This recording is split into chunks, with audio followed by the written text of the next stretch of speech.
मैं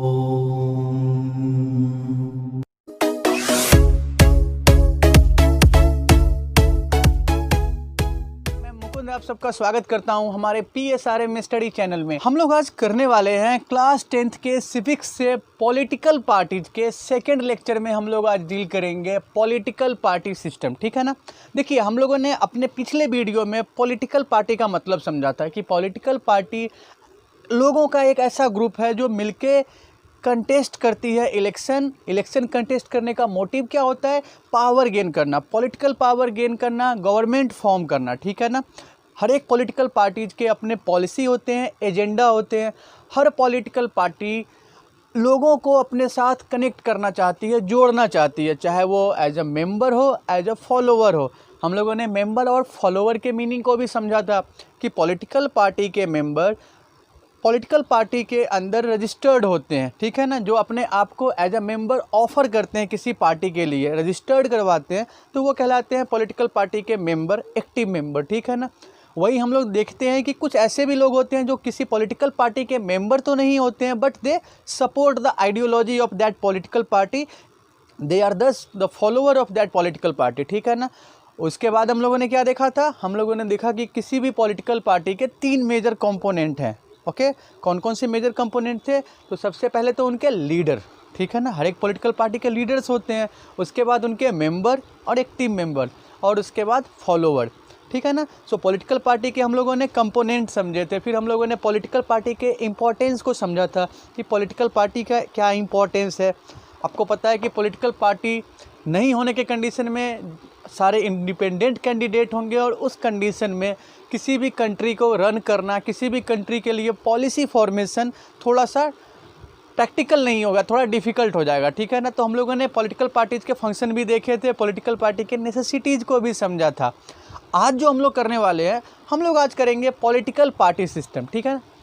देखिए, आपको पता है कि आज दुनिया के अधिकतर देश डेमोक्रेटिक हैं, ठीक है ना। और हर देश में लोग डेमोक्रेटिक, जहाँ पे भी डेमोक्रेसी है, लोग अपने वोट के थ्रू अपने लीडर को चुनते हैं, ठीक है ना। तो ये तो समझ में आ रहा है कि जहाँ डेमोक्रेसी होगा वहाँ पे पॉलिटिकल पार्टीज होंगे। हम जो आज डील करेंगे तो हम लोग देखेंगे कि पॉलिटिकल पार्टी के भी अलग अलग सिस्टम है। आप देखेंगे तो कुछ ऐसे देश है जहाँ पे सिर्फ एक ही पॉलिटिकल पार्टी है। आपको याद होगा 9th में आप लोग जब पढ़े थे, व्हाट डेमोक्रेसी वाई डेमोक्रेसी, याद है ना। तो वहाँ पे हम लोगों ने चाइना का एग्जाम्पल देखा था कि चाइना में सिर्फ कम्युनिस्ट पार्टी ऑफ चाइना है, ठीक है। एक कम्युनिस्ट पार्टी ही है और कोई पॉलिटिकल पार्टी वहाँ पे अलाउ नहीं है। जो इलेक्शन होते हैं तो कम्युनिस्ट पार्टी के कैंडिडेट के बीच में ही इलेक्शन होते हैं, ठीक है। अगर और कोई पॉलिटिकल पार्टी है तो उसको इलेक्शन कॉन्टेस्ट करने के लिए कम्युनिस्ट पार्टी से अप्रूवल लेना पड़ता है, ठीक है ना। वैसे ही और भी कंट्री है जहाँ 2 पार्टी होते हैं, ठीक है। हमारे इंडिया में आप देखते हैं तो बहुत सारी पॉलिटिकल पार्टी है। तो आज हम लोग यही डील करेंगे पॉलिटिकल पार्टी सिस्टम, ठीक है। तो आइए हम लोग देखते हुए चलते हैं पॉलिटिकल पार्टी सिस्टम को। ओके, तो हम लोग ना देखते हैं पॉलिटिकल पार्टी सिस्टम, ठीक है। देखिए, 3 तरीके की पॉलिटिकल पार्टी सिस्टम हम लोग पूरे वर्ल्ड में देखते हैं, ठीक है ना। एक सबसे पहले हम लोग देखते हुए चलते हैं ऐसा एग्जाम्पल जहाँ पे कंट्री में सिर्फ एक ही पॉलिटिकल पार्टी होगी, वही पार्टी कंटेस्ट करेगी इलेक्शन। और जब एक ही पार्टी कंटेस्ट करेगी इलेक्शन तो ऑब्वियस है कि गवर्नमेंट भी वही पार्टी रन करेगी, ठीक है ना। सो वन पार्टी सिस्टम, ठीक है। One party system is a political party system in which a country have only one political party, and we have the example of such type is China, where only communist party prevails, where only communist party does exist, ठीक है। सो हम क्या देखते हैं कि one party system में एक ही political party allow होती है, एक ही पॉलिटिकल पार्टी होती है जो गवर्नमेंट को कंट्रोल करती है, ठीक है। हमारे पास क्या एग्जांपल है? चाइना का एग्जांपल है। 9th क्लास में हम लोगों ने इसका रेफरेंस भी देखा है, ठीक है। चाइना में कम्युनिस्ट पार्टी की गवर्नमेंट होती है। जो इलेक्शन हो चाइना में भी होता है, ठीक है। चाइना में भी इलेक्शन होता है, कम्युनिस्ट पार्टी के अंदर ही इलेक्शन होता है, वहीं से रिप्रेजेंटेटिव सिलेक्ट किए जाते हैं, ठीक है।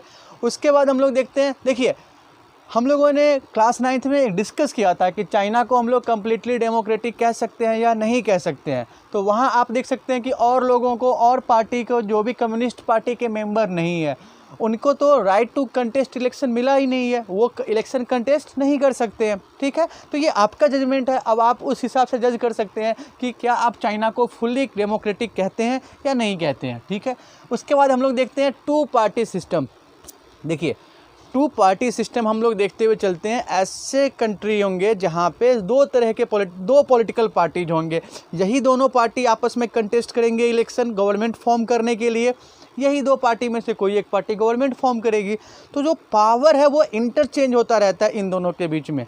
ठीक है, हम लोग एग्जाम्पल देखते हुए चलते हैं, एग्जाम्पल लेके चलते हैं। तो सबसे पहले यूएसए का एग्जाम्पल देखते हैं। यूएसए में दो पॉलिटिकल पार्टी है, डेमोक्रेटिक पार्टी और रिपब्लिकन पार्टी। ठीक है, वैसे ही हम लोग देखते हैं ब्रिटेन का। ठीक है, तो ब्रिटेन में भी दो तरीके की पॉलिटिकल पार्टी है, लेबर पार्टी और कंजर्वेटिव पार्टी। ठीक है ना।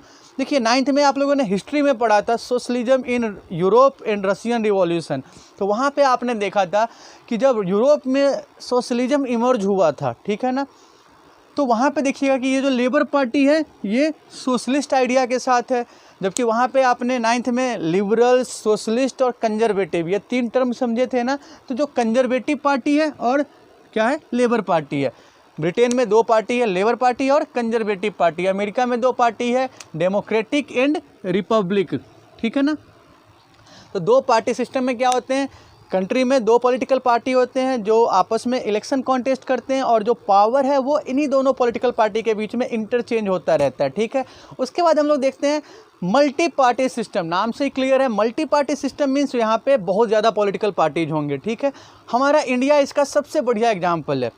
ओके, हमारे इंडिया में बहुत सारी पार्टीज़ हैं। ठीक है ना, नेशनल पार्टीज़ हैं, स्टेट पार्टीज़ हैं या रीजनल पार्टीज़ हैं। ये हम लोग आगे डील करेंगे कि नेशनल पार्टीज़ क्या होते हैं, स्टेट पार्टीज़ क्या होते हैं। हम लोग देखते हुए चलते हैं मल्टी पार्टी सिस्टम। तो अपने इंडिया का एग्जांपल देख सकते हैं कि हमारे इंडिया में बहुत सारी पॉलिटिकल पार्टी है, चाहे वो नेशनल लेवल पे हो चाहे वो रीजनल लेवल पे हो। ठीक है ना।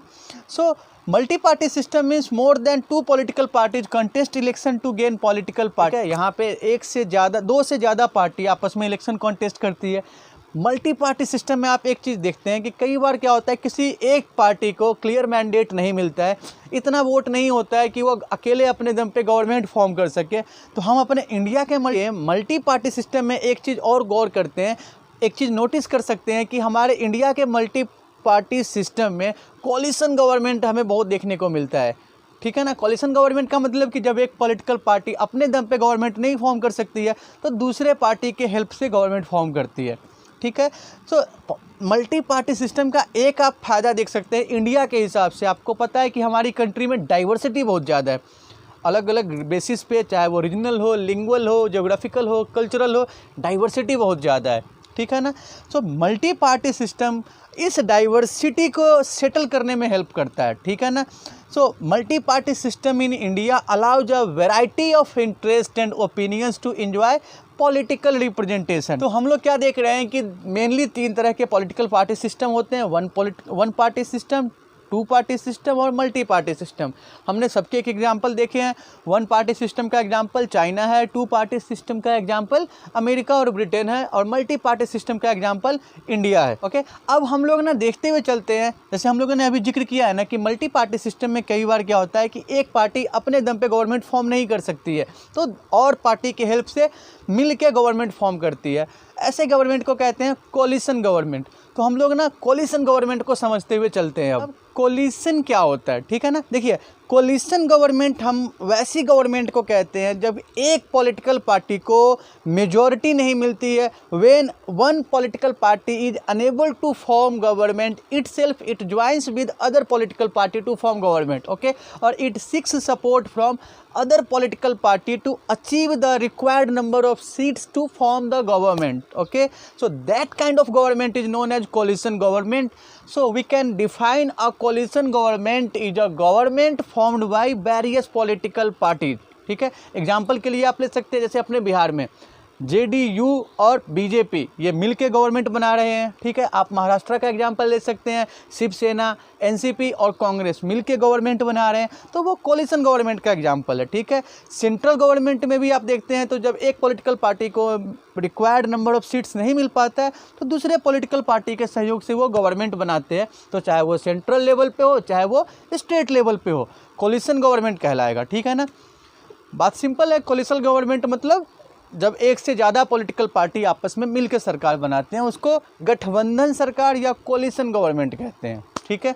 अब हम लोग देखते हुए चलते हैं कि देखिए कई बार क्या होता है ना कि इलेक्शन से पहले ही पार्टीज आपस में डिसाइड करते हैं कि वो एक कॉमन एजेंडे के साथ इलेक्शन लड़ेंगे, मिल के इलेक्शन लड़ेंगे, और मिल के जब इलेक्शन लड़ेंगे मेजॉरिटी आएगी तो मिल के सरकार बनाएंगे, ठीक है। तो जब इलेक्शन से पहले पॉलिटिकल पार्टी आपस में ज्वाइन करते हैं, ठीक है, वो आपस में एग्री होते हैं कि मिल के इलेक्शन लड़ेंगे, तो उनके जो ये पॉलिटिकल रिलेशनशिप है, जो डिफरेंट पार्टी के रिलेशनशिप होंगे इलेक्शन से पहले साथ आने में, वो कहलाएगा अलायंस, ठीक है ना। So an alliance is an agreement among various political party to contest election together on a common agenda. जब आप इलेक्शन से पहले 2, 3, 4 पॉलिटिकल पार्टी आपस में मिलकर डिसाइड करते हैं कि वो कॉमन एजेंडा पे इलेक्शन कॉन्टेस्ट करेंगे तो वो कहलाएगा अलायंस, ठीक है। अगर वो अलायंस इलेक्शन के बाद गवर्नमेंट बनाती है तो वो कहलाएगी कोलिशन गवर्नमेंट। देखिए एक चीज़ समझते हुए चलना है कि कोई भी कोलिशन गवर्नमेंट हो वो एक अलायंस होगा, लेकिन हर एक अलायंस कोलिशन नहीं होता है, ठीक। तो देखिए समझने वाली बात यह है कि हर एक अलायंस कोलिशन हो ये ज़रूरी नहीं है, लेकिन हर कोलिशन एक अलायंस है ये ज़रूरी है, ठीक है ना। क्योंकि देखिए अलायंस क्या है ना, इलेक्शन से पहले बनता है, तो ज़रूरी तो नहीं कि अलायंस जो है वो इलेक्शन जीतेगा ही। जबकि कोलिशन हम क्या कहते हैं, कोलिशन का मतलब ये कि वो गवर्नमेंट उनके हाथ में, they are running the government, ठीक है। सो अलायंस अपोजिशन पार्टी का भी तो हो सकता है। आप एग्जांपल ले सकते हैं, अभी सेंट्रल गवर्नमेंट में 2 अलायंस हमारे इंडिया में है मेनली, एक है NDA नेशनल डेमोक्रेटिक अलायंस, ठीक है, जिसमें मेजर पार्टी कौन है, सबसे ज़्यादा मेजर पार्टी है उसमें BJP। वहीं दूसरी अलायंस है UPA यूनाइटेड प्रोग्रेसिव अलायंस या संयुक्त प्रगतिशील गठबंधन, उसका मेजर पार्टी कौन है, कांग्रेस है। तो कांग्रेस और UPA एक अलायंस तो है लेकिन पार्टी उसकी गवर्नमेंट में नहीं है ना। सो UPA is being an alliance not a collision. लेकिन आप NDA की बात करते हैं तो NDA एक अलायंस है और गवर्नमेंट बना रही है। हालांकि अभी NDA का जो सबसे मेजर पार्टी है BJP, उनके पास इतना सीट है कि वो अपने पार्टी के अपने दम पे गवर्नमेंट फॉर्म कर सकते हैं, ठीक है ना। तो अगर उनके पास ये सीट नहीं होता और अपने अलायंस के साथ मिल के करते तो वो कोलिशन गवर्नमेंट होता। अभी भी कोलिशन गवर्नमेंट है, ठीक है ना। देखिए किसी भी कंट्री का पार्टी सिस्टम कैसा होगा ये डिपेंड करता है वहाँ के कंट्री का जो हिस्टोरिकल कंडीशन है, वहाँ की जो सोसाइटी है, कल्चर है, ठीक है, बहुत सारे फैक्टर्स पे डिपेंड करता है। हमारे यहाँ मल्टीपल पार्टी सिस्टम है, आप समझ सकते हैं, क्योंकि यहाँ पे क्या है, डाइवर्सिटी बहुत ज़्यादा है, इतना बड़ा ज्योग्राफिकल एरिया है, कल्चरल डाइवर्सिटी है, ठीक है। तो यहाँ हमारे इंडिया की जो डाइवर्सिटी है वो कहीं ना कहीं एक रास्ता प्रोवाइड करता है मल्टीपल पार्टी सिस्टम के लिए। वहीं आप देख सकते हैं चाइना में 1 पार्टी सिस्टम है। तो आपको पता है कि सिंस इंडिपेंडेंस चाइना 1949 से ही एक कम्युनिस्ट आइडिया से रूल होता आया है। वहाँ एक ही आइडिया की सुप्रीमेसी है, कम्युनिस्ट आइडियोलॉजी का डोमिनेशन है चाइना में। तो वहाँ का सोशल फैक्टर हो गया, ठीक है। आप अमेरिका में देख सकते हैं 2 पॉलिटिकल आइडियाज़ है। तो किसी कंट्री में कौन से पार्टी सिस्टम होते हैं ये वहाँ के पॉलिटिकल, सोशल, कल्चरल या और भी किसी फैक्टर पे डिपेंड करते हैं, ठीक है।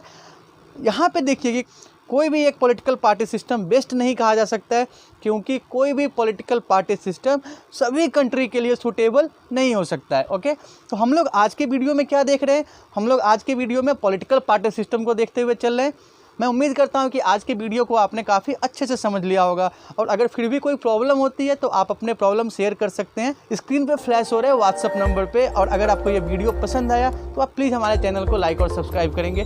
Thank you.